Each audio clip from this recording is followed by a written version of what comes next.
Hey guys, kinggath here with a miserable voice.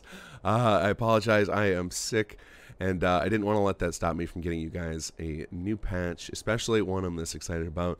This is patch 3.2.1, which I'm calling the third battle for Bunker Hill. This is going to be a very short video because of my voice, so let's just get to the important stuff. And the first thing is we're in a new settlement, which means we've got a new city plan, and this is one I'm very, very excited about. The team has been working on this for a long time.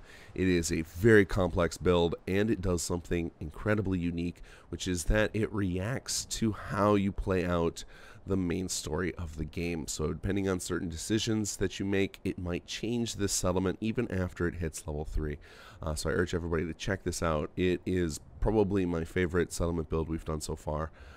Absolutely beautiful to look at after it maxes out.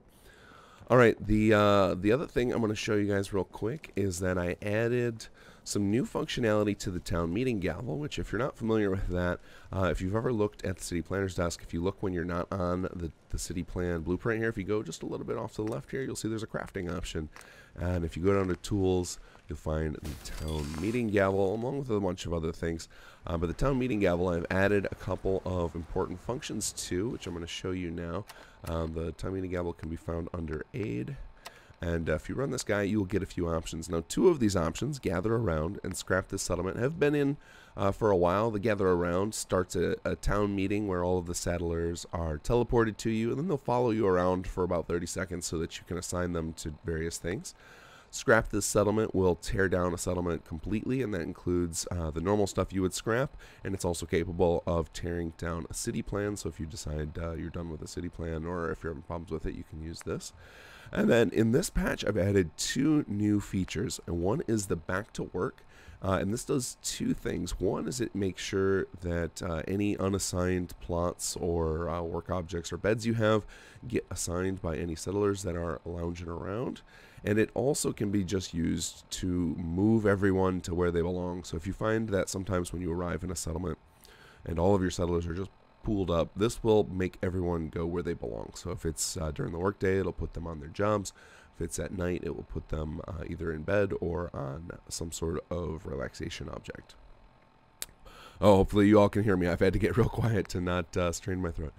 Alright, then lastly we've got Time for Reassignment, and what this will do, and it's a little quirky due to competing with the game engine's auto assignment, but what it does is attempts to unassign everyone and then offers to start a town meeting so that you can go manually reassign everyone. So if you're looking to reset assignment, you could run Time for Reassignment and then go manually assign people, or run Back to Work and have them all reassigned to new things. Okay guys, I think that's as long as I can last. Please read the patch notes. There are lots of little changes and great bug fixes. I also want to say I am going to be out of town next week, which means that I won't be able to get any patch on a normal schedule. There's probably going to be a 1-week delay, so the next patch will be in 3 weeks. Though I will check in tonight. If you guys find any miserable, horrible bugs today, I will get them hotfixed before I leave on my trip. But otherwise, guys, as always, take care and enjoy the mod.